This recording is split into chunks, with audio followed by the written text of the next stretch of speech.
The cold didn't leave with the storm. It settled into the boards, into the bones of the house, into the breath that smoked even by the fire. Hannah rose before light and fed the stove with kindling Elsie had gathered, each stick laid careful, as if order itself could keep winter out. Gideon slept in fits. When the fever broke, it left him hollowed and shaking. Hannah changed the bandage and pressed a cup of willow bark tea to his lips. "Ma'am," he murmured, trying to push it away. "You've given enough." She tipped the cup anyway. "Drink." He did. He always did after that, as if obedience were the only coin he had left. The letter came with the morning.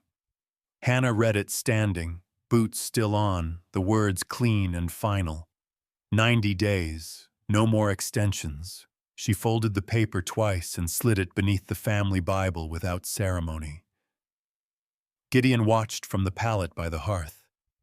He didn't ask what it said.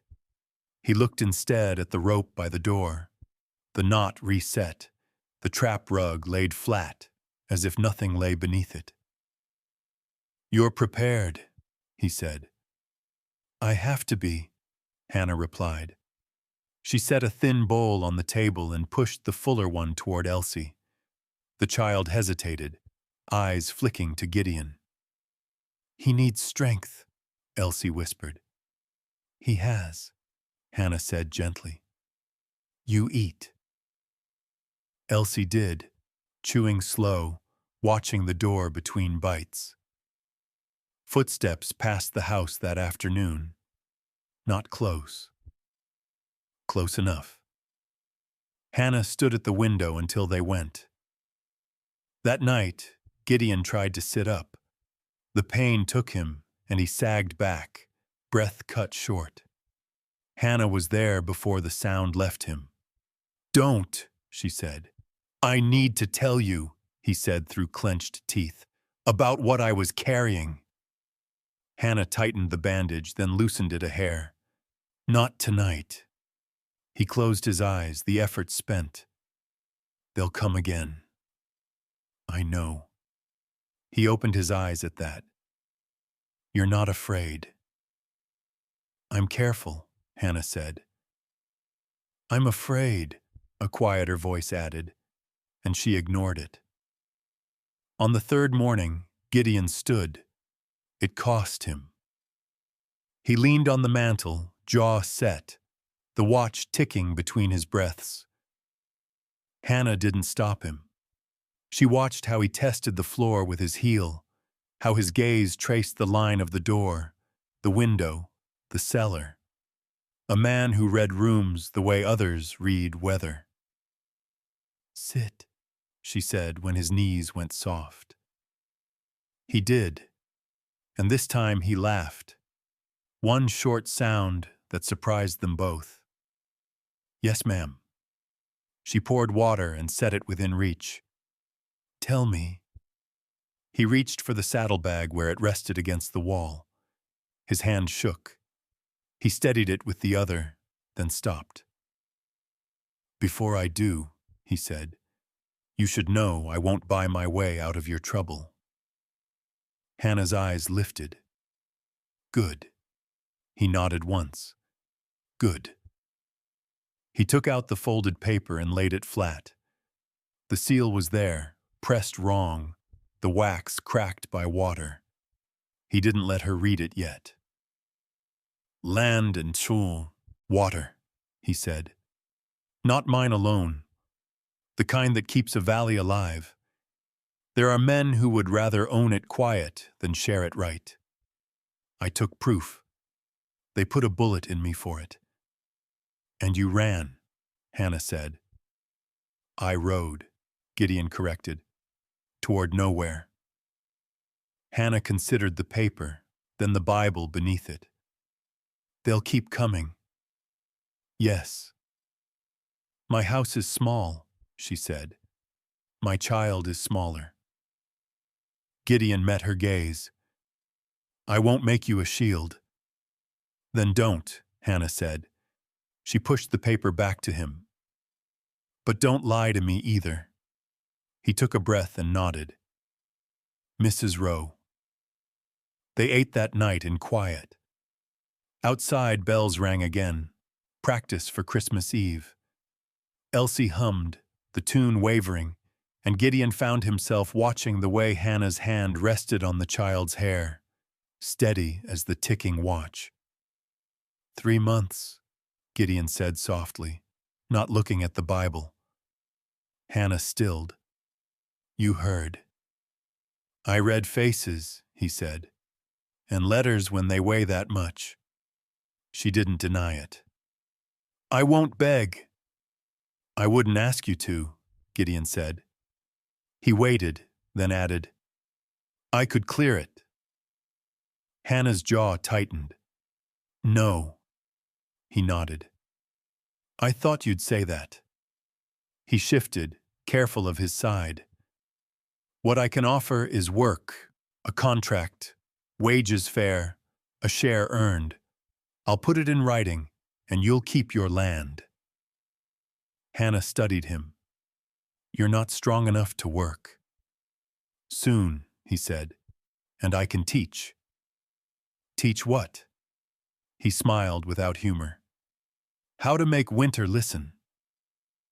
The knock came just before dusk, a single rap, measured. Hannah's hand went to the rope. Gideon's eyes went to the cellar.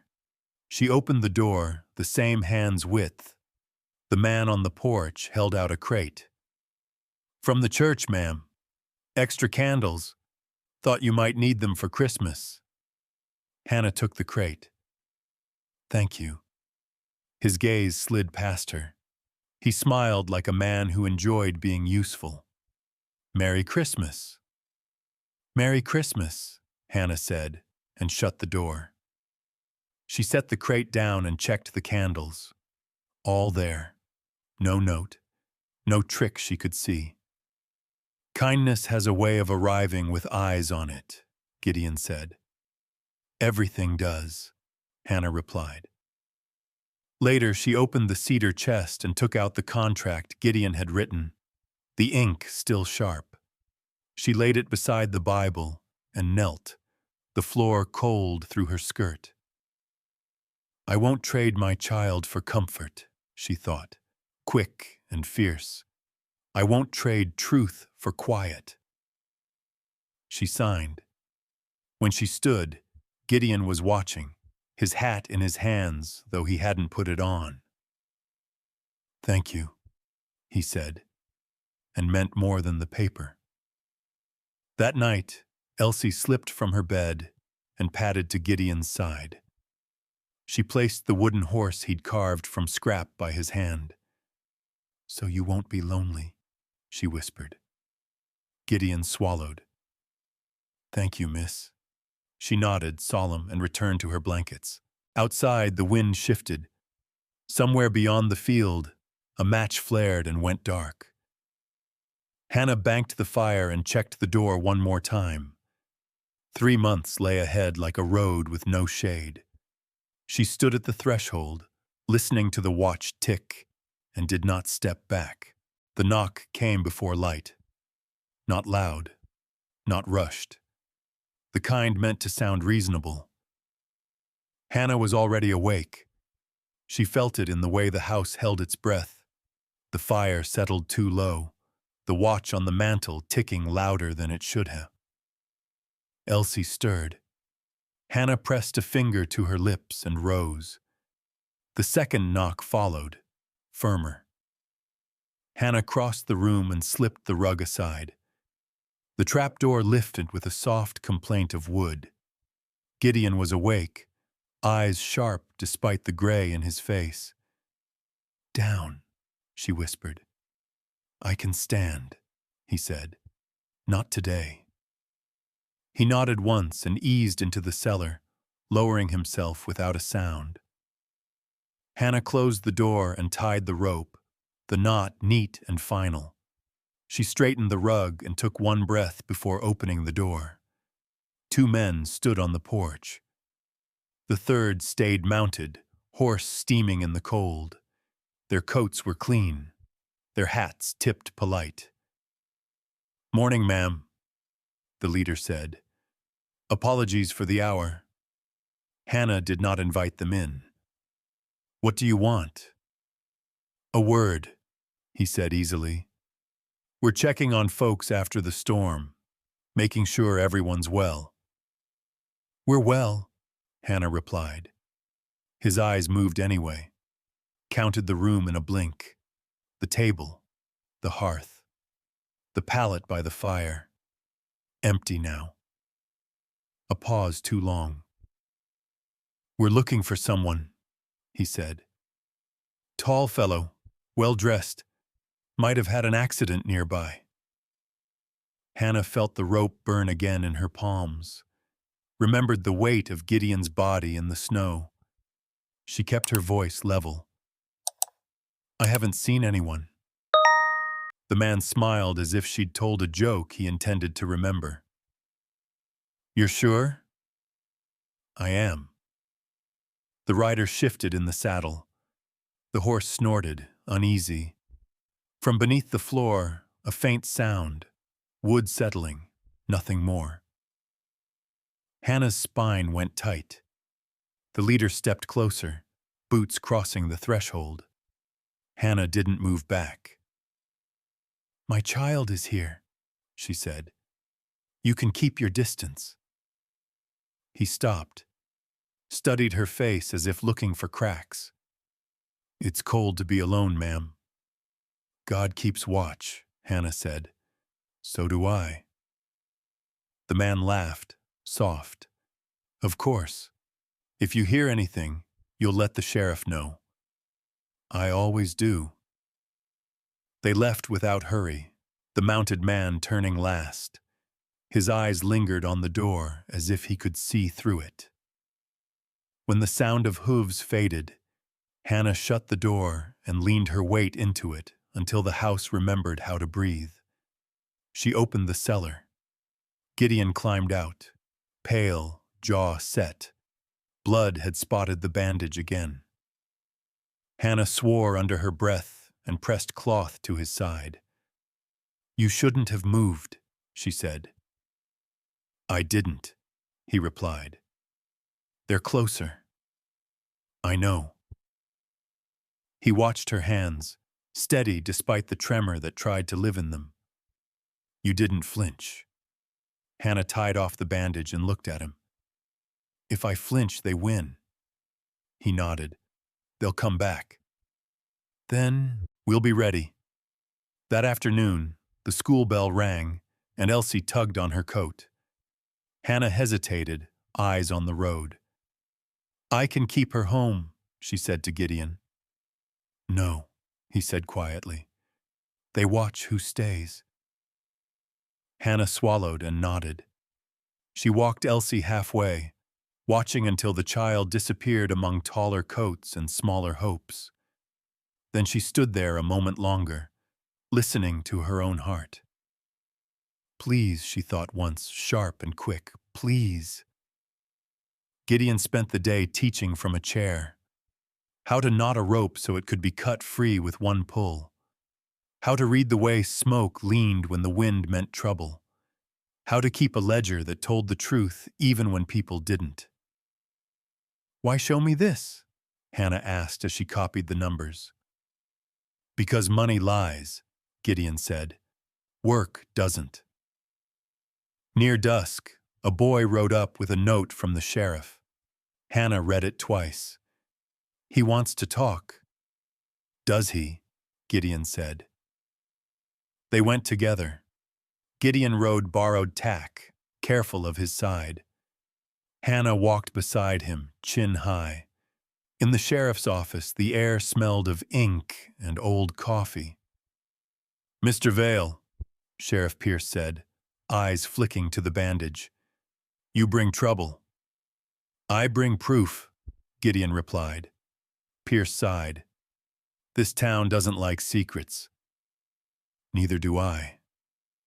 Pierce looked at Hannah then, really looked. "Mrs. Rowe, You understand what this could cost you. I do, she said. It's costing me already. The sheriff leaned back. I can keep an eye on the road. That's all. It's enough, Gideon said. For now. They rode home under a sky gone brittle with stars. Hannah lit the candles the church had sent and set them in the window, a small, stubborn line of light. Night pressed in. Gideon sat at the table and unfolded the paper again. He smoothed it flat, careful not to crack the wax further. This is why, he said. They want water rights that don't belong to them. They'll take land piece by piece until no one notices. And the sheriff? Hannah asked. He'll notice when it's too late. Hannah reached for the Bible and set it beside the paper. Then we won't wait. He looked at her, surprised. You're certain? I'm tired of waiting, she said. I'm tired of losing, another voice added, and she pushed it down. Outside, a match flared again, longer this time. The smell reached them before the light. Smoke. Gideon stood too fast and hissed. Hannah grabbed his arm. Not yet, she said. Watch. They stepped outside together. Far off, fire licked at stubble, controlled, for now. A warning. Gideon's jaw hardened. They're testing us. Hannah wrapped her shawl tighter and went back inside. She checked the cellar, the rope, the door. She set water by the hearth and stacked wood where it could be reached blind. Elsie came home flushed and quiet. Mama, she whispered, a man watched us from the store. Hannah knelt and took her face in both hands. Did he speak? No. Did you run? Elsie shook her head. Good, Hannah said. She hugged her once, hard. Very good. That night, Gideon lay awake listening to the watch tick. Hannah prayed without words, counting breaths like beads. I can't lose another thing. A thought slipped loose. She caught it and turned it over. I won't. Outside, the fire died down. The dark held. Inside, 3 people waited, the house small but standing, the knot tight and ready to pull. The smoke never reached the house. It drifted away like a threat that wanted to be remembered. By morning, ash lay thin across the fence rails, and the field smelled burned but not broken. Hannah scrubbed the porch boards with cold water until her fingers numbed. The stain faded, not gone. Nothing ever was. Inside, Gideon watched from the table, his jacket folded beside him, the silver watch ticking between them. You don't have to do that, he said. I do, Hannah replied, and kept scrubbing. Order was how she prayed when words failed. When she came in, Gideon had the saddlebag open. He didn't touch the papers yet. He waited. Hannah set the kettle on and took the chair across from him. Show me. He slid the folded deed out and laid it flat. The wax seal caught the light, wrong in a way that made the eye itch. Too far left. Pressed twice. A careful mistake. This is how they did it, Gideon said. They rushed signatures, slipped pages, changed boundaries by inches that become miles. Hannah leaned closer. Who? He hesitated. Not fear, calculation. Men with clean hands and dirty ledgers. She nodded. Names can wait. He smiled at that. They usually do. Gideon traced the seal with one finger. This one was altered after the fact. You can see the heat marks. Someone reheated it. And the sheriff? Won't move without a body or a crowd. Hannah's gaze went to the window, the road beyond it. Then we don't give him either. The kettle whistled. She poured water into 2 cups and pushed one toward Gideon. He took it with a nod. You said you wouldn't buy your way out, Hannah said. So what do you want? To work, Gideon said simply. To earn what I give. To make it clean. She studied him. The way he sat straight despite the pain. The way he waited for her to decide. Put it in writing. He did. The contract was plain. Wages listed. Hours. A share that grew with results. A clause that kept the land hers and the choices hers, too. Hannah read it twice. She reached for the Bible and set it beside the paper. Then she stood. Elsie, she called, bring the chest. The child dragged the cedar chest across the floor, breath puffing. Hannah opened it and took out the church candles, the folded bank notice, the leather bag, and the watch. She placed them in a line. Faith, time, debt, proof. You work, Hannah said to Gideon. You teach. You don't make promises you can't keep. I won't. You don't bring guns into my house unless there's no other choice. He inclined his head. Agreed. And if this turns so hard soon, you leave. You don't use us as cover. Gideon's jaw tightened. If it turns, I stand. Hannah looked at him a long moment. We'll see. She signed. Outside, the school bell rang. Elsie tugged on her scarf. Hannah hesitated again, then nodded. Go. Gideon watched from the porch as mother and child walked away together, then separated at the bend. The road took Elsie. Hannah watched until she was small. I didn't think you'd send her, Gideon said. She won't learn courage by hiding, Hannah replied. Neither will I, a voice added, quick and sharp. They worked that afternoon. Gideon showed her how to brace the leaning post with a temporary rafter, how to set a pulley so one person could lift what took 2 yesterday. He taught without lecturing, correcting with a hand on the rope, a nod when she got it right. You've done this before, he said. I've survived, Hannah said. There's a difference. Near dusk, a rider approached alone. Sheriff Pierce reined in, eyes flicking to the new brace, the stacked wood, the candles in the window. You move fast, he said. We don't have time, Hannah replied. Pierce cleared his throat. There's talk. There always is. About you, he said to Gideon. About you two. Gideon stood easy. People talk when they're afraid of being left behind. Pierce looked at Hannah. If this goes bad, it already has, Hannah said. We're just choosing how. The sheriff sighed. I'll keep watch. When he left, Gideon exhaled. You didn't flinch. I flinch later, Hannah said, when no one's watching. That night, the man in the fine coat returned, not to the porch, but to the road. He didn't knock.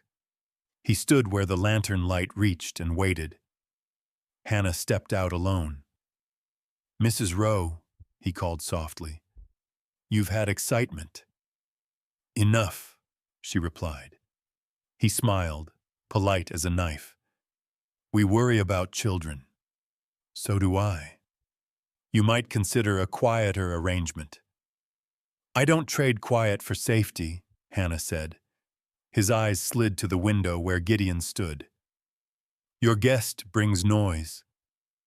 My house holds who it holds, Hannah said. That's all.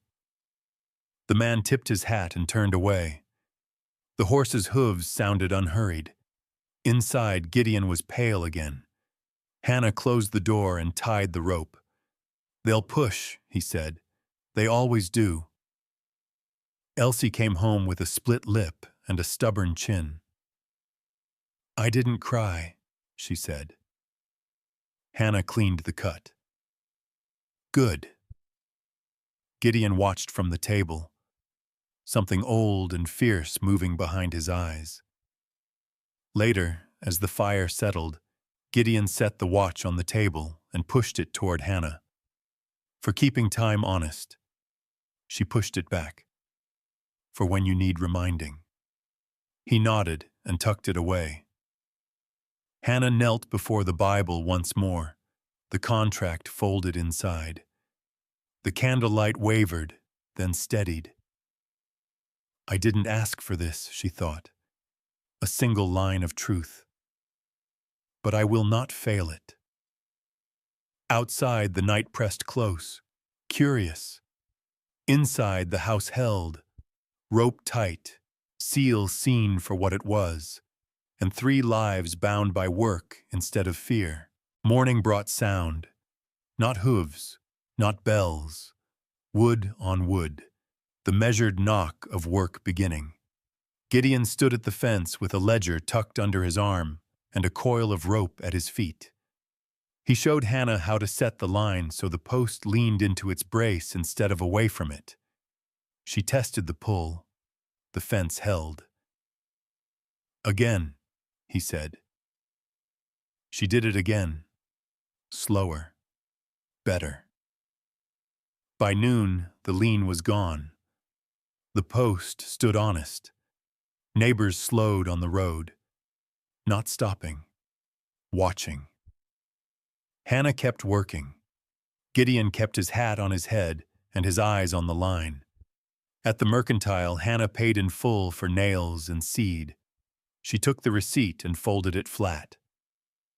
Mrs. Finch watched from behind the counter, lips pressed. Busy, she said. Productive, Hannah replied.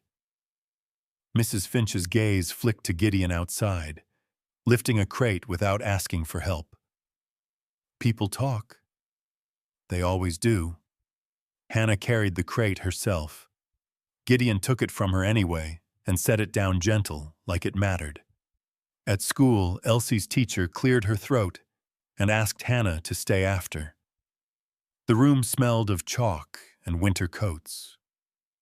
Children repeat what they hear, the woman said carefully. It might be simpler if Elsie stayed home for a time. Hannah set her hands on the desk. My daughter will learn. The teacher's eyes dropped. Of course. Outside, Gideon waited. Hannah told him in one sentence. He nodded once.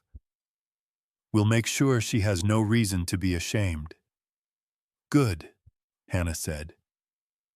I won't teach her to hide. A thought flared and was gone.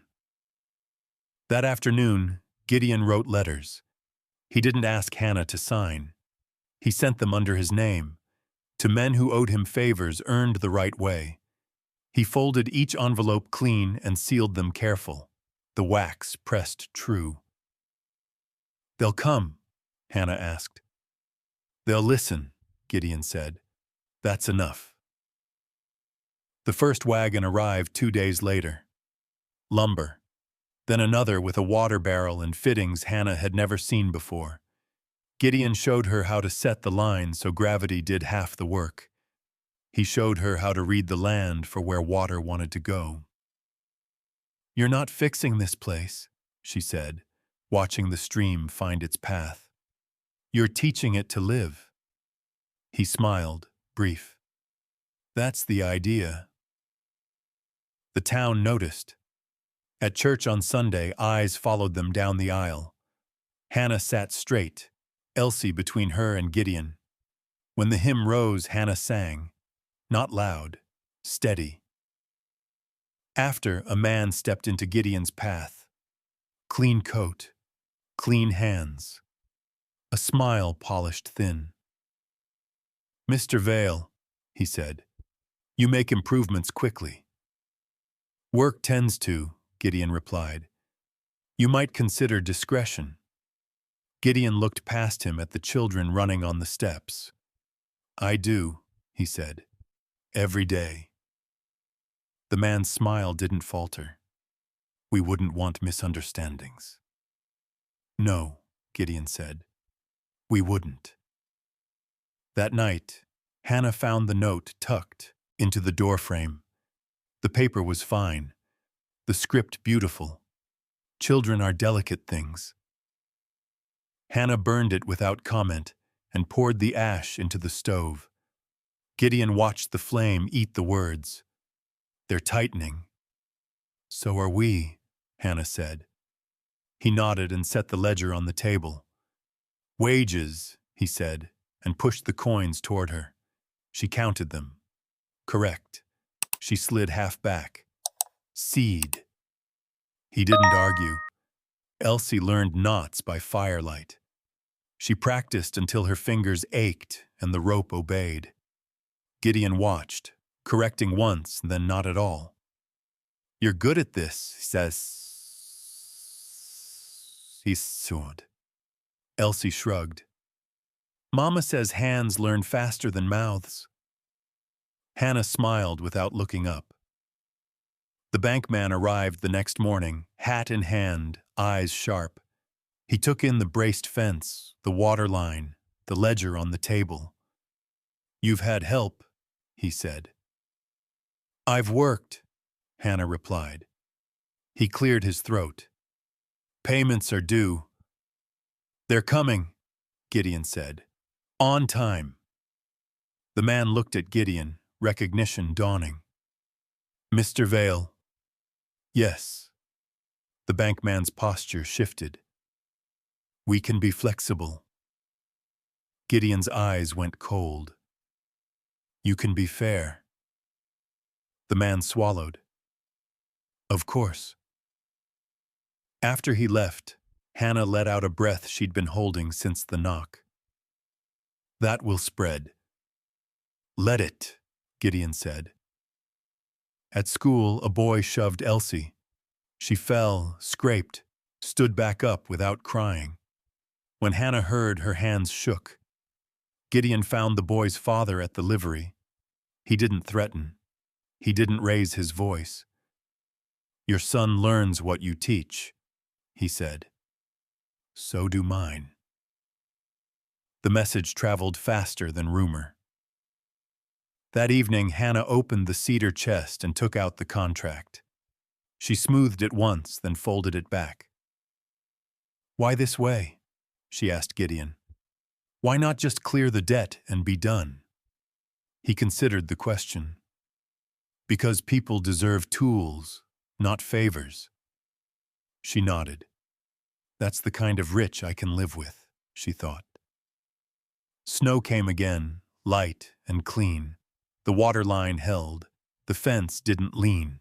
The stove stayed fed. Near midnight, Elsie woke crying from a dream she wouldn't name. Hannah wrapped her in a quilt and carried her to the hearth. Gideon rose too, careful of his side. "I can take her," he said. Hannah hesitated, then nodded. Gideon held the child like a man who knew weight and patience. Elsie's fingers caught in his shirt and stayed. "Papa," she breathed, then stopped. The word hung there, fragile. Gideon didn't move. He didn't smile. He didn't correct her. He just held her until her breathing eased and sleep found her again. Hannah watched from the doorway, heart tight. "Not yet," she told herself. "Don't rush the blessing." When Gideon laid Elsie back down, he stepped outside alone. Hannah followed to the porch. "They'll use that," he said quietly. "They'll try," Hannah replied. "They use everything." He leaned on the rail, breath white. "If it gets worse, we'll meet it," Hannah said. A horse passed slow on the road, rider watching. The lantern light caught the silver at Gideon's waist for a second, and was gone. Inside, the watch ticked. The ledger lay open to a page where numbers added up to something honest. I didn't know strength could sound like this, Hannah thought, listening to work settle into the night. The wind shifted. Somewhere a door closed. The house did not. The second wagon didn't stop at the fence. It rolled straight into the yard and stalled there, one wheel crying as it gave up. The woman on the seat didn't climb down at first. She sat frozen, hands locked around the reins, eyes hollow with the kind of waiting that comes after a night with nowhere left to go. Hannah saw her from the window. She wiped her hands on her apron and stepped outside. The woman slid down slow, as if gravity itself might betray her. A boy followed, thin as a fence slat, his coat torn at the elbow. "Our house burned," the woman said. No plea, just fact. "The church sent us." Hannah felt the words settle like weight on the floorboards inside her chest. She looked at the sky, then at the road. She looked back at Gideon. He had come to the door without sound. He took in the wagon, the wheel, the boy's hands red from cold. "Bring them in," he said. Hannah didn't answer right away. She counted. Wood. Water. Bread. Beds. She counted the cellar and the rope and the watch ticking behind her. Then she nodded. The house filled with bodies and breath. Coats dripped by the door. Hannah set another pot on the stove and thinned the soup until it could stretch. She did it without ceremony. The woman ate with her head down. The boy watched everything. "Stay the night," Hannah said. "We'll see after." Gideon fixed the wheel by lantern light, hands steady. The pain in his side paid and paid again. He didn't ask for help. The boy hovered until Gideon handed him a wrench. "Hold," Gideon said. The boy held. The wheel held too. By morning there were 7 boots by the door. The town noticed. At the mercantile, whispers moved faster than Hannah. Mrs. Finch smiled thin and counted change twice. "You're collecting people now." "I'm working," Hannah replied. "And charity?" Mrs. Finch asked, soft. Hannah set the receipt on the counter. "Paid." Outside, Gideon loaded nails into the wagon. A man leaned against a post and watched. "You're making a habit," the man said. Gideon didn't look up. "Of fixing what's broken? Of drawing eyes?"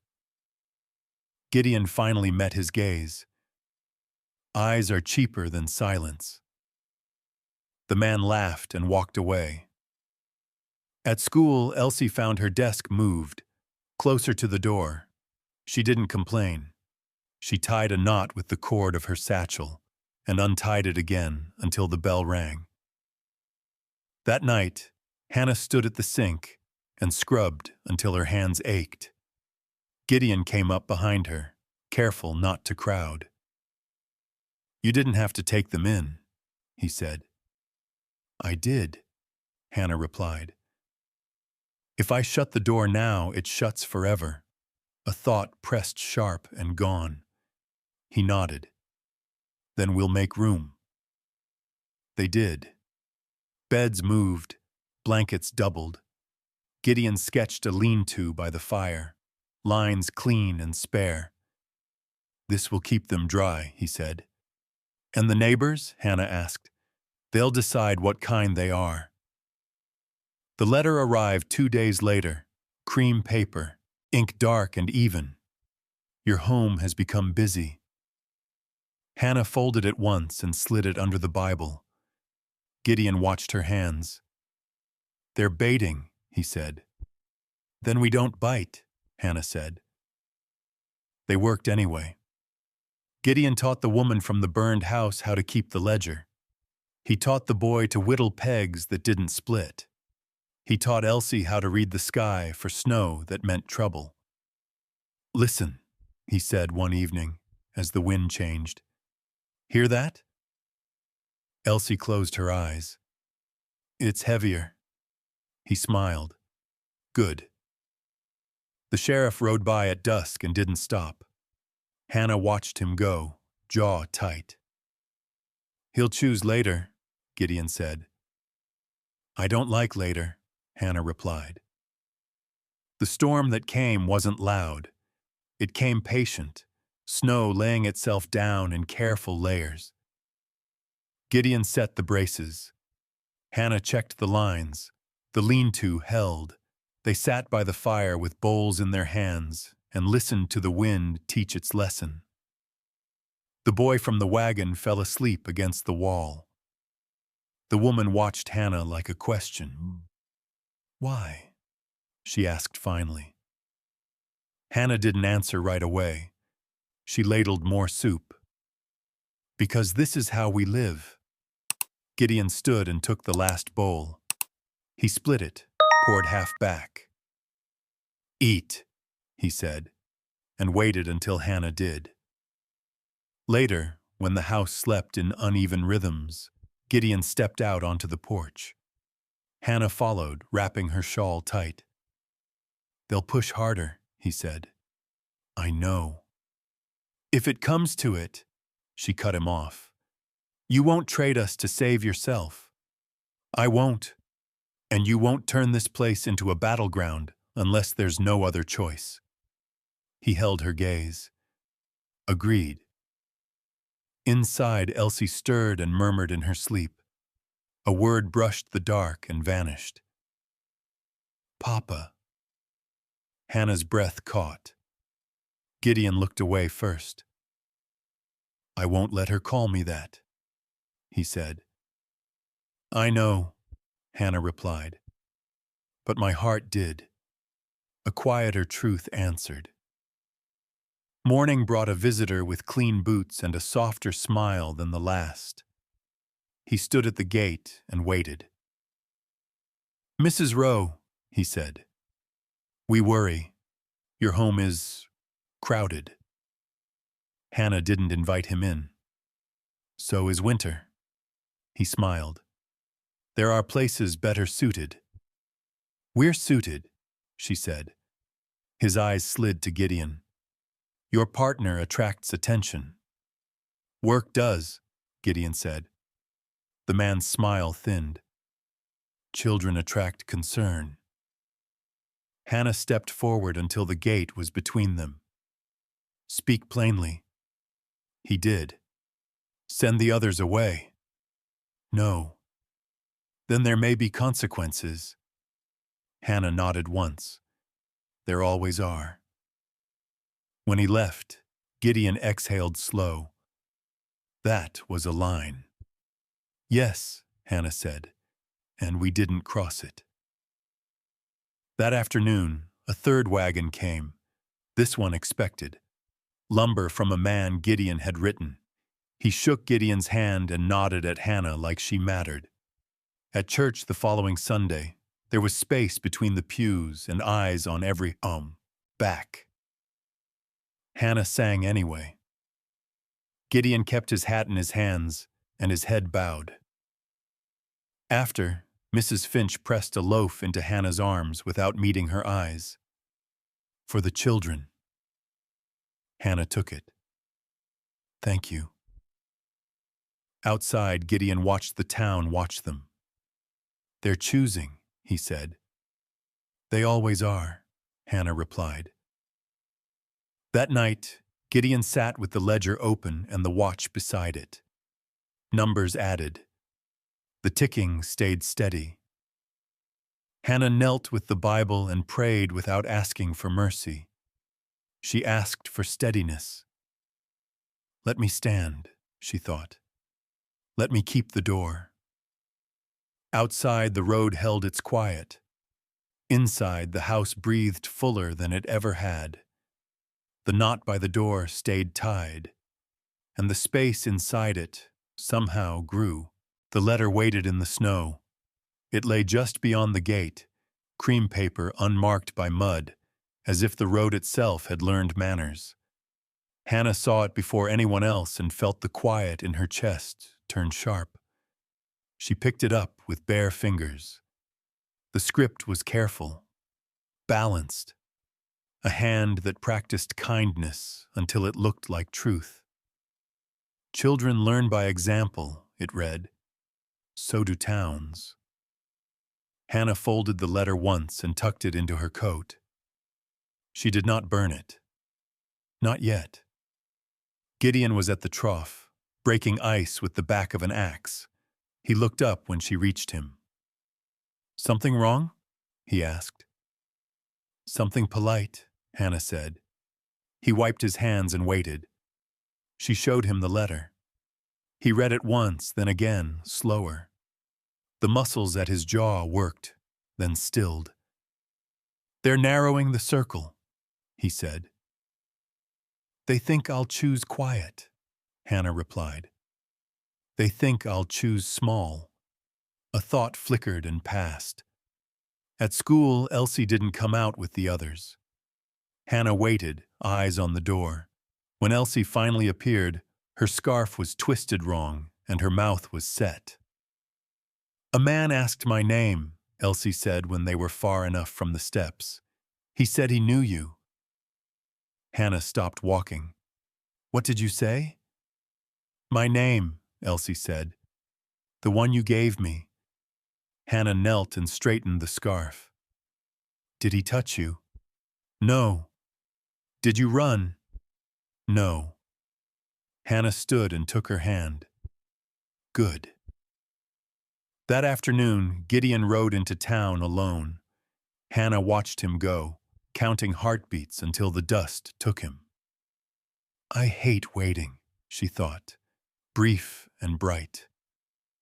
He returned before dark with nothing in his hands and a set to his shoulders. They want me to be loud, he said, and you won't. I will, he corrected, just not the way they expect. The meeting at the church wasn't announced. It didn't need to be. People came anyway, filling the pews with coats and opinions. Hannah sat near the aisle with Elsie close. Gideon stood at the back, hat in his hands. When Gideon spoke, it wasn't long. There are men in this town who profit from silence, he said. They count on fear to keep it. A murmur moved like wind through wheat. I won't name names tonight, Gideon continued. I'll say this instead. If a child is used to settle a score, that score is already lost. Silence fell, the kind that makes choices audible. Outside, under the bare trees, a woman grabbed Hannah's sleeve. You're asking for trouble. I'm already in it, Hannah said. A man near the steps spat and turned away. Mrs. Finch lingered, eyes wet, and pressed a candle into Elsie's hand.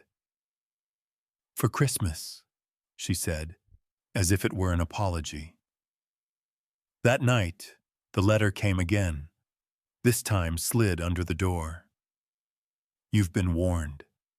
Hannah burned it then, slow, watching the ink curl. They'll come at night, Gideon said. They always do, Hannah replied. They prepared without drama. Water set by the hearth. Rope checked. The cellar cleared and stocked. Gideon showed the woman from the burned house how to move the children without speaking. He showed Elsie where to sit and how to breathe when fear tried to climb her throat. Count, he said. Just count. The wind changed near midnight. Gideon stepped onto the porch and listened. head tilted. "Twister weather," he said. Hannah felt it too. The air thick, wrong. She moved without being told. The house shifted into readiness like a body bracing. The sky went green at the edges. The first gust tore a shingle free. The second lifted the lean-to and set it down crooked. Hannah ran for the line, hands sure, not finding itself in the dark. Gideon shouted instructions short and sharp. The boy held the brace. The woman kept the children low. Elsie counted under her breath, the numbers steadying her hands. A crack split the night. The main post groaned. "Now!" Gideon called. Hannah pulled. The rope bit. The post held. The twister passed as it came, quick, angry, gone. Snow fell after, quiet as forgiveness. They stood in the yard breathing, alive. The house stood too. Inside, Gideon sank to the chair, pain catching up. Hannah pressed cloth to his side and tied it off. "You shouldn't have done that," she said. "I should have," he replied. "They were watching." From the road, a match flared, long enough to be seen, long enough to mean something. "They saw," Hannah said. "Yes," Gideon answered, "and now they know we won't break." Elsie crawled onto Gideon's knee without asking. He stiffened, then let the weight settle. "Papa?" she began, then stopped, eyes wide. Gideon held still. He did not claim the word. He did not give it back. Hannah watched, heart loud. "Not yet," she told herself. "Let it come honest." Outside, the match went dark. Inside, the watch ticked. The Bible lay open to a page about gates and keeping watch. Hannah closed it gently and set it back in the chest. Winter pressed closer. The town pressed too. The door stayed shut. And somewhere beyond the road, patience ran thin. The watching stopped pretending. It began at the schoolhouse. A rider waited across the road, reins loose, eyes fixed on the door, until the bell rang and children spilled out like sparrows. Hannah saw him before Elsie did, and felt the familiar clamp of anger settle behind her ribs. She took Elsie's hand and walked straight past. The man tipped his hat. "Afternoon, ma'am." Hannah didn't slow. "Move." He smiled and did not. "Just making sure the little one gets home safe." Hannah stopped then. She stepped between the man and her child, close enough to smell tobacco and horse sweat. "You don't speak to her again." The man's smile thinned. "No need to be unneighborly." Hannah met his eyes. "There is." He moved aside. "Not far. Enough." That evening, Hannah rode to the sheriff's office with the letter folded in her pocket and the memory of the rider still sharp. Gideon waited outside, hat low, the watch heavy at his waist. Sheriff Pierce read the letter twice. His jaw tightened, then loosened. "Threats are hard to prove," he said. "Children aren't," Hannah replied. Pierce looked at Gideon. "You're forcing this." Gideon leaned forward. "I'm naming it." Pierce exhaled. "I can put a man on the road during school hours." "Do it," Hannah said. "And after?" Pierce asked. Gideon didn't answer right away. "After, you choose." The sheriff's eyes flicked to the door, to the street beyond where men stood and listened too closely. "I already am," he said, and signed the paper. Word traveled. At the mercantile, conversation dropped when Hannah entered. At the livery, a man turned his back on Gideon.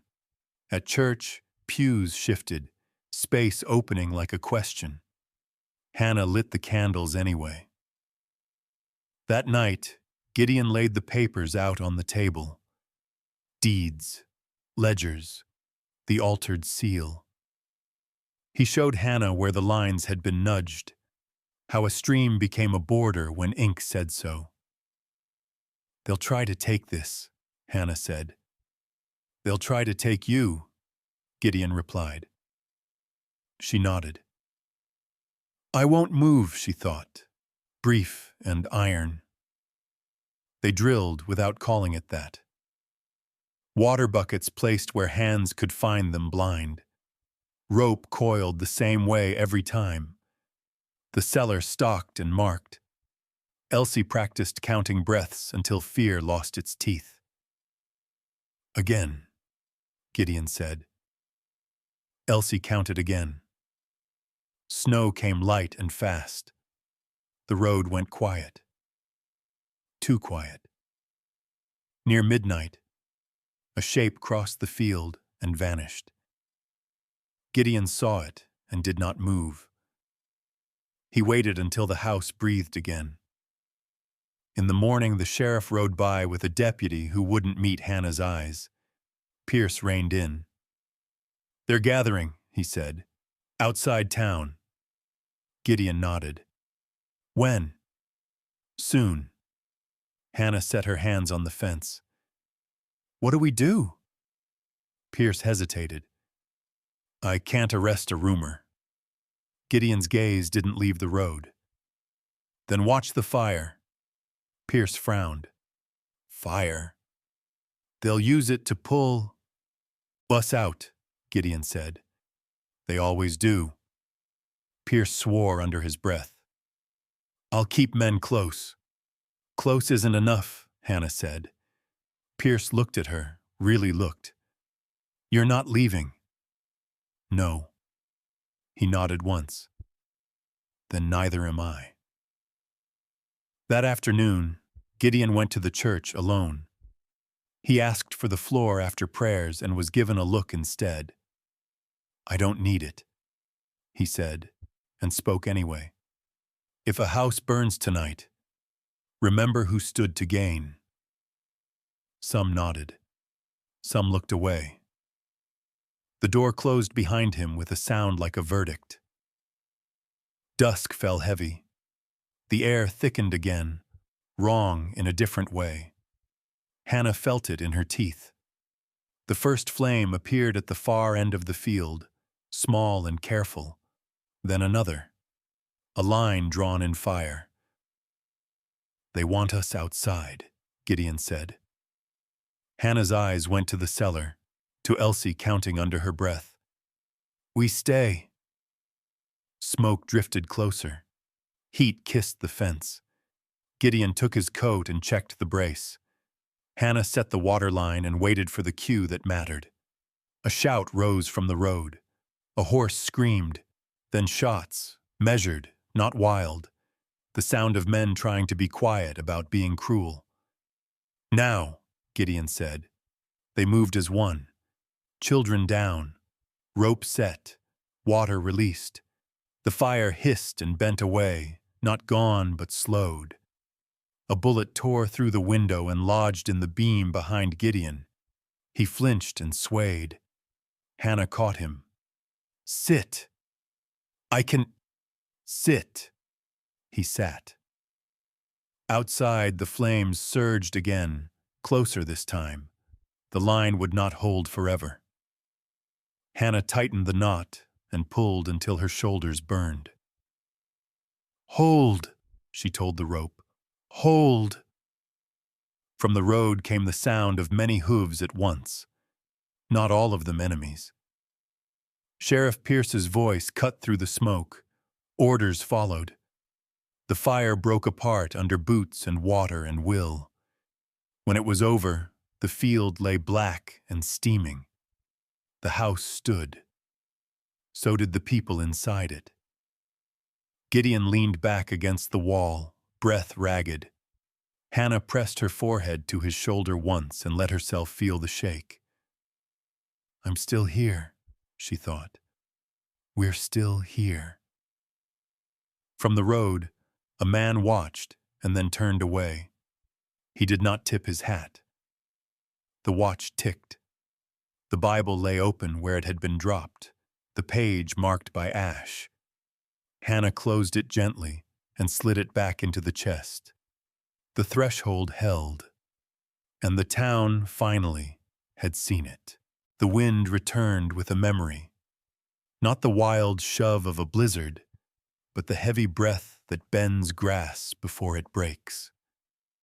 Gideon felt it first, standing at the fence with the ledger tucked under his arm, eyes on the sky that had gone thin and sharp. "Twister," he said. Hannah didn't ask how he knew. She saw it in the way the chickens went quiet, the way the air pressed against her ears. She nodded and moved. Buckets slid into place. Rope came down from its peg. The cellar opened and swallowed blankets and children in practiced order. The woman from the burned house went first, then the boy.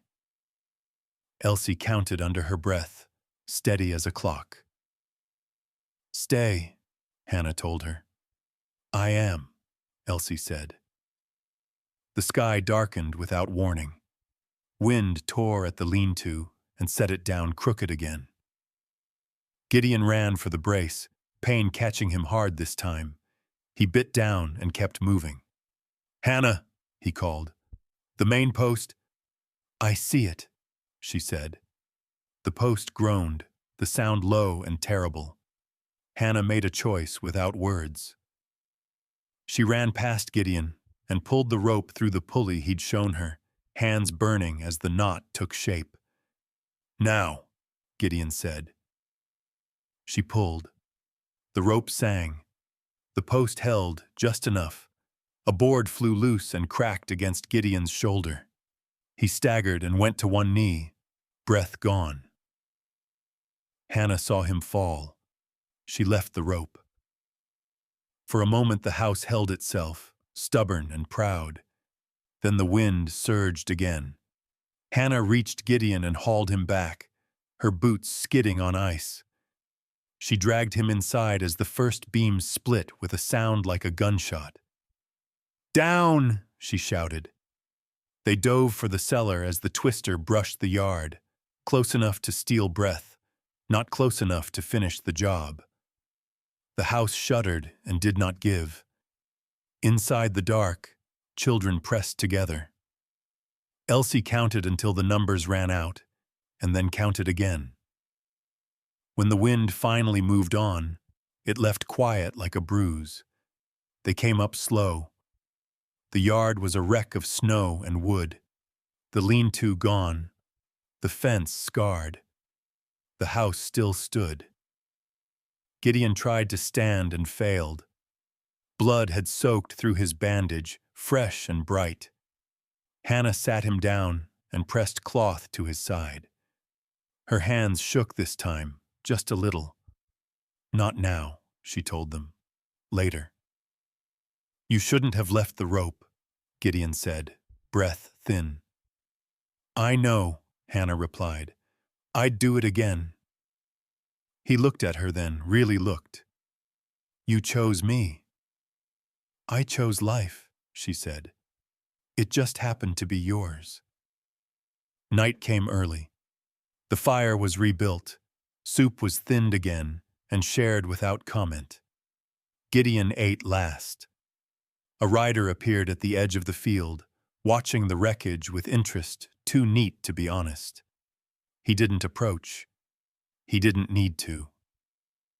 "They'll come tonight," Gideon said. "They always do," Hannah replied. The first shot came with smoke. It punched through the fence and buried itself in the snow near the door, not meant to kill, meant to move. "They want us outside," Gideon said. Hannah closed the door and tied the rope. "We don't go." The fire flared at the far end of the field again, careful and cruel. Heat pressed toward the house. Gideon pushed himself up, One hand braced on the table. "I can still—" "No," Hannah said. "You won't bleed out for pride." He met her eyes. "If they take the papers—" "They won't," she said. "Not tonight." Elsie's breathing went quick. Hannah knelt and put a hand over the child's mouth, gentle, steady. "Count." Elsie counted. The flames crept closer. Hannah released the water line Gideon had shown her, and the fire hissed and bent away again. Men shouted in frustration. Another shot cracked, this one closer. A bullet tore through the doorframe and lodged in the beam above Gideon's head. He didn't flinch. "Papa!" Elsie cried, the word torn out of her. The sound froze the room. Gideon closed his eyes once. Then he stood. Hannah grabbed his arm. "Don't!" "I have to," he said. "Not to win, to end it." He stepped outside before she could answer. The men at the field edge shouted when they saw him. One raised his rifle, and Gideon fired first. Not at flesh, but at the rope that held the lantern line. The light dropped and shattered, plunging the field into confusion. Another shot rang out. Gideon staggered but stayed upright. From the road came hooves, many this time.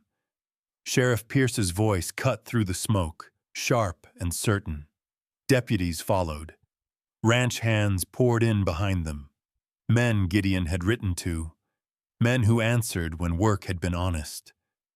The fire broke apart under boots and water and orders that carried weight. When it was over, the field lay black again, and the men who had come to frighten were gone or cuffed and swearing. Gideon leaned against the fence and slid down.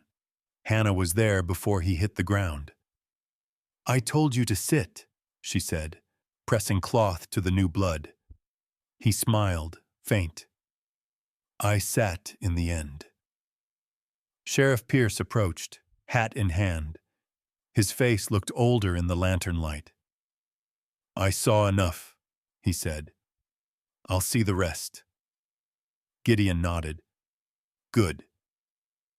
Hannah didn't speak until the sheriff left to give orders. Then she bent close to Gideon's ear. "Don't do that again," she said. "I won't," he replied. He paused. "Unless there's no other choice." She accepted that with a tight nod. Inside, the children emerged, blinking. Elsie ran to Gideon and wrapped her arms around him without asking. "I thought—" she began. "I know," Gideon said. He didn't correct the name this time. He didn't claim it either. He just held her until the shaking passed. Hannah watched, heart loud. This is how it happens, she thought. Not with words. The watch ticked on the table. The ledger lay open to a page smudged with ash but readable.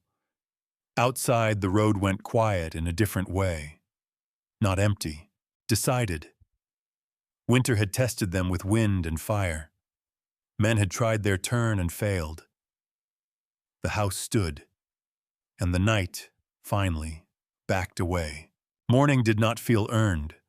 Smoke still clung to the fence posts, and the snow around the field was trampled flat where boots had run and stopped running. Hannah swept ash from the threshold and did not look toward the blackened stretch beyond the gate. Gideon lay on the pallet again, pale but breathing steady. The doctor had come before dawn, stitched in silence, and left without a bill. Sheriff Pierce's men rode the road now, not watching so much as standing. "They'll say you brought it on yourself," Mrs. Finch whispered when she came with bread and eggs, eyes darting. "People like clean stories." Hannah took the basket. "So do I." Gideon heard it all. He listened to the way footsteps sounded different when men meant to stay. He listened to the watch tick and counted the spaces between pain. By midday, the town gathered anyway, not in a crowd, in drifts. Men near the livery, women at the mercantile, a pair of elders at the church steps, speaking low. The story traveled with its edges sanded smooth. He fired first. She sheltered him. Children were put at risk. Gideon pushed himself upright and swung his legs to the floor. "Not yet," Hannah said, hand firm on his shoulder. "If I wait," he replied, "they'll finish the sentence for me." He dressed slow, favoring his side. Hannah tied his coat and checked the bandage one last time. She didn't ask him not to go. "I won't stop him," she thought, brief and burning. They walked together to the square. Sheriff Pierce stood near the hitching rail, jaw tight. He nodded once as they approached. The elders fell quiet. A man with clean boots and cleaner hands stepped forward, smile in place. "Mr. Vale," he said, "you've caused quite a disturbance." Gideon didn't raise his voice. "I ended one. You brought fire to this town." "No," Gideon said. "Fire was already here. I just stopped pretending it was warmth." A murmur rolled. Hannah felt it brush her ankles like cold water. The man's smile held. "You threaten livelihoods." "I protect them," Gideon said, and took the papers from his coat. He didn't wave them. He laid them on the rail, one by one. Deeds, ledgers, the seal pressed wrong. "This," he said, tapping the wax, "is theft done politely." The man's eyes flicked to the sheriff. Pierce stepped forward then, slow and deliberate. He picked up the paper and turned it so the light caught the flaw. "I'll need these, Joan," he said. The man's smile cracked. "Sheriff," Pierce raised a hand. "Enough." Silence fell. Not empty, expectant. Hannah stood straight, Elsie's hand in hers. She did not speak. She did not need to. A woman from the burned house stepped up, voice shaking but clear. "They told us to leave town if we wanted peace." Another man followed. "They changed the waterline after we signed." The story broke open like ice underfoot. The man with clean boots stepped back. The space around him widened. That night, the town did not sleep. Sheriff Pierce wrote out warrants by lantern light. Gideon sat at the table and wrote until his hand cramped, names and dates and places set down plain. Hannah brought water and pressed his shoulder once when the words went thin. Elsie slept with the candle Mrs. Finch had given her clutched tight, wax warm from her palm. Near midnight, hooves thundered again. Not a warning this time. An arrival. Men came hard from the south road, not hiding. A last gamble. "They're done pretending," Gideon said. Hannah closed the door and tied the rope. "Then so are we." Shots rang out, closer than before. Glass shattered, wood splintered. The house groaned under the truth of it. Gideon stood in the doorway, breath white. Hannah took the rifle from the rack and placed it in his hands without ceremony. "Don't chase," she said. "I won't," he replied. The door burst inward and Gideon fired, not into bodies, but into the beam that held the porch roof. The weight came down with a crack that drove the men back into the open. From the road, Pierce's voice cut sharp. Deputies surged. The night filled with orders and the sound of cuffs snapping shut. When it ended, the house stood scarred but standing. Gideon leaned back against the wall and slid down. Hannah knelt and pressed cloth to his side again, her hands steady now. "It's over," Pierce said, removing his hat. "The rest will be done clean." Gideon nodded. "Thank you." Pierce looked at Hannah. "This town will remember who held the door." Hannah didn't answer. She just breathed. Dawn came pale and quiet. Snow covered the worst of it, kind as mercy. Gideon sat at the table with the watch ticking beside him. Hannah set the Bible down and opened it to a blank page at the back. She wrote one line and closed it. Kept. Elsie padded in and climbed onto Gideon's knee. He winced and then relaxed. "Is it done?" she asked. "It started," Gideon said. She nodded, satisfied, and leaned into him. Outside, the road lay empty for the first time in weeks. Inside, the house held, wounded but whole, the longest night behind them, and something like morning, earned this time, waiting at the door. The town woke slower than the snow. It took time for men to learn where to stand when the ground had shifted beneath them. Doors opened careful, voices kept low. The road was clear, but the silence held weight. Gideon healed the way he did everything else, by degrees, without complaint. The stitches came out. The pain stayed, quieter now, a reminder instead of a command. Hannah watched him work again, measured and exact, the ledger open and honest. Sheriff Pierce rode by often.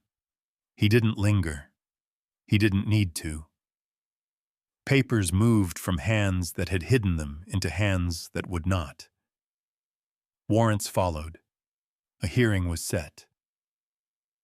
"They'll say it was inevitable," Pierce said one morning, hat in hand, "that the town corrected itself." "It didn't," Hannah replied. "People did." Pierce nodded, accepting the rebuke. "They'll need witnesses." "You'll have them," Gideon said. At the church, benches filled without prompting. Mrs. Finch set bread on the table and didn't look away this time. The woman from the burned house stood and spoke, voice steady now that it was heard. Elsie listened from the back, candle stub clutched tight, learning what truth sounded like when it didn't flinch. That night, Gideon sat at the table with papers spread wide. Deeds restored, water lines redrawn, names added where names belonged. Hannah brought tea and stood at his shoulder. "You could leave," she said quietly, "once this is done." "I know," Gideon replied, "and you won't." He looked up then, the watch ticking soft between them. "No." She nodded. Good, she thought, and felt the words settle. Snow fell again on Christmas Eve, light and clean. Hannah set the candles in the window, 7 flames steady against the dark. Elsie sang, soft and off-key, the way she always did when the house felt full. Gideon came in with the cold on him and stopped short. The cedar chest sat open by the fire. The Bible lay beside it. And on the table, small and plain, rested a ring worn thin by years that hadn't been kind. Hannah stood with it in her palm. "It was his," she said. "My husband's." Gideon didn't reach for it. He waited. "I don't want it buried with a promise that can't breathe," Hannah continued. "I want it to mean something that keeps its word." The room held its breath. Gideon went down on one knee because standing felt like too much, and kneeling felt right. His voice didn't carry. It didn't need to. "I won't take what isn't offered," he said. "I won't hurry what needs time. But if you'll have me, Here as I am. I'll keep this door with you. I'll keep them, all of them. Hannah slid the ring onto his hand. Then stand. He did. Elsie watched from the stair, eyes bright, not speaking. Gideon met her gaze and didn't promise anything out loud. He didn't have to. The hearing came the morning after Christmas. The town gathered where it always did when it wanted to, feel clean. Gideon spoke once. Hannah spoke once. Others spoke more, emboldened by seeing that truth could stand without a shout. When it was done, the water belonged to the valley again. The lines lay where they should have been. The men with clean boots were no longer clean. Outside, the crowd thinned. Snow began to fall, as if on cue. Sheriff Pierce shook Gideon's hand. You did right. Gideon nodded. So did you. Pierce looked at Hannah. You kept the door. She inclined her head. Someone had to. That afternoon, Gideon took Elsie's hand and walked with her to the courthouse office. The clerk looked up, curious, then careful. We're here for papers, Gideon said. What sort?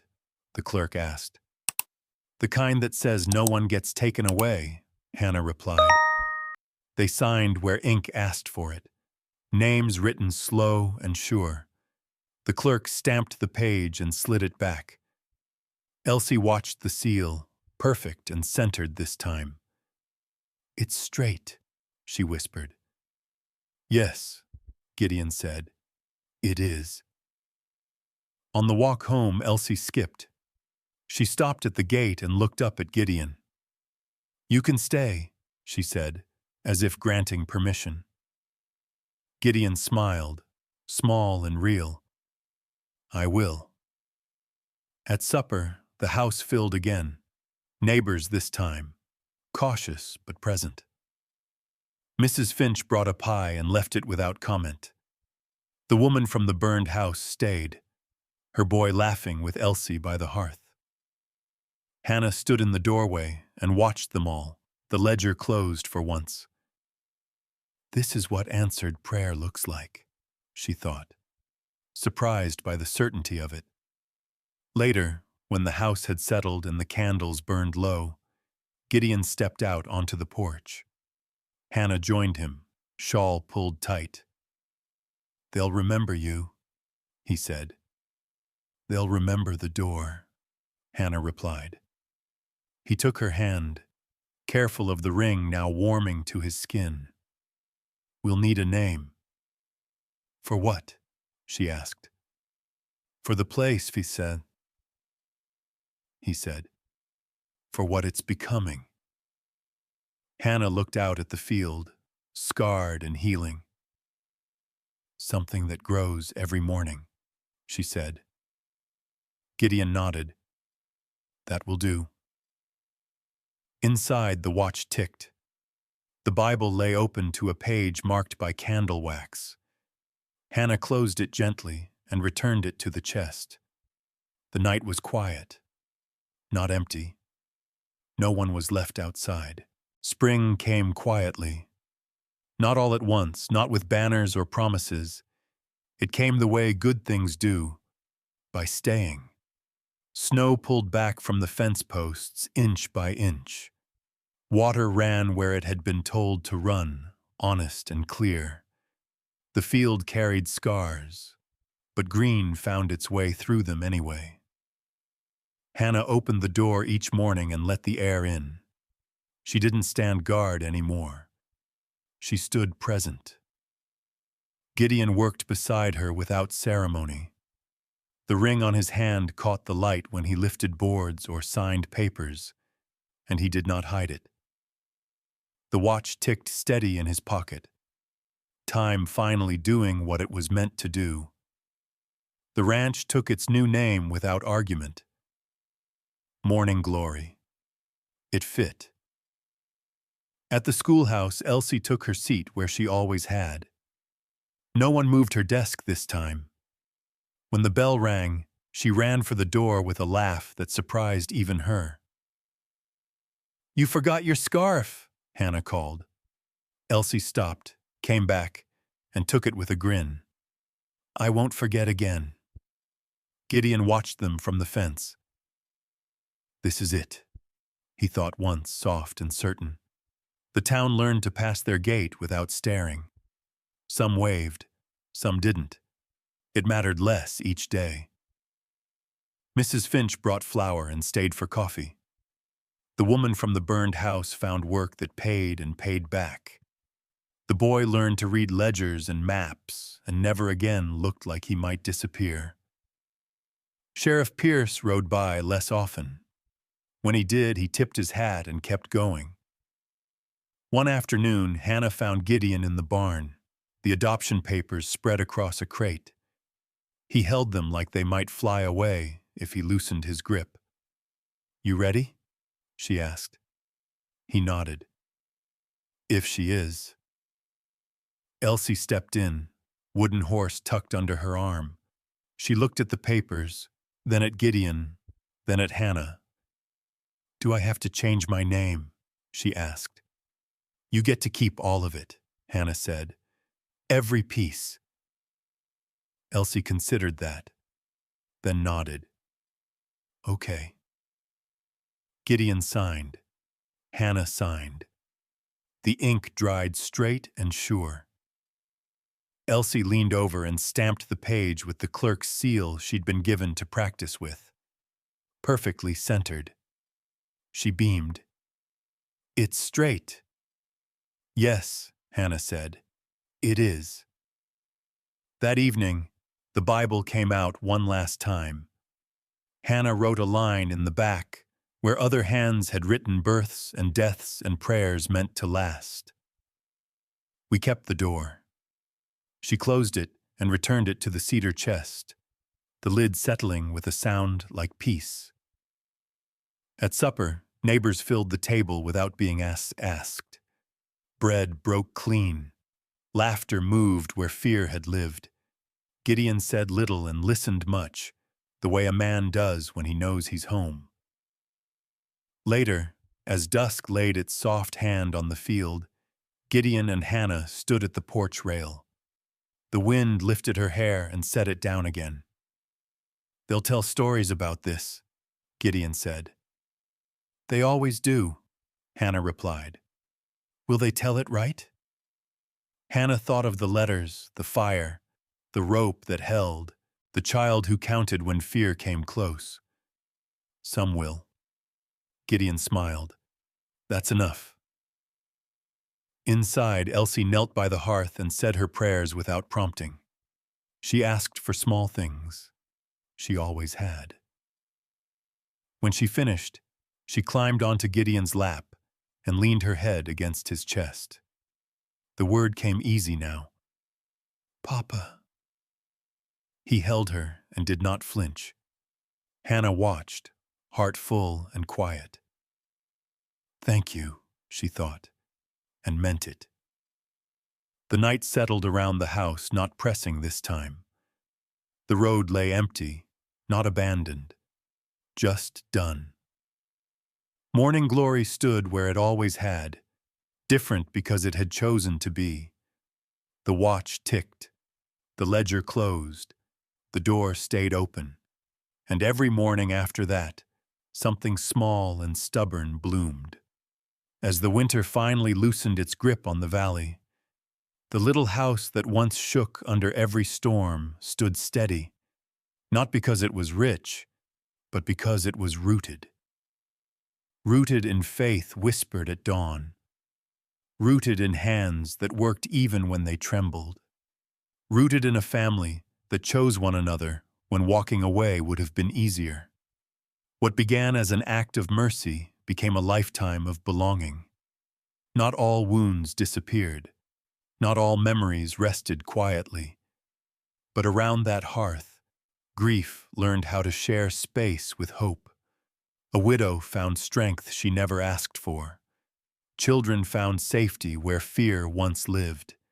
And a man who thought he had lost everything learned that God sometimes answers prayers through strangers brave enough to open a door.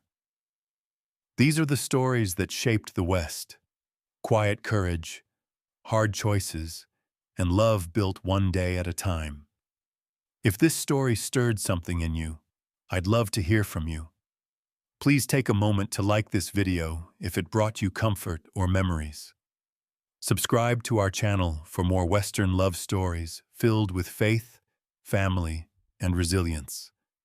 And in the comments below, tell me, what city or town are you watching from? Until next time, may your home be warm, your faith steady, and your stories worth passing on.